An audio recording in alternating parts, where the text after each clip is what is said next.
اپنے مقالے بتاتی ہوں اور میرے مقالے کا موضوع ہے ہند کی ادبی صحافت میں شعر و حکمت کا کردار۔ جنوبی ہند کی اردو صحافت کو ملک بھر میں بلکہ اردو دنیا میں قدر کی نگاہ سے دیکھا جاتا ہے، خصوصاً حیدرآباد دکن کے رسائل و جرائد اپنے معیار اور علمی بنیادوں پر معروف و مقبول ہیں۔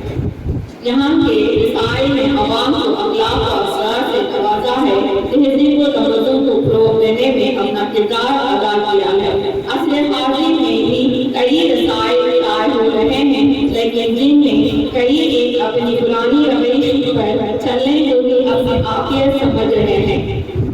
اور کچھ ایسے رسالے بھی ہیں جو فکر و نظر کی نئی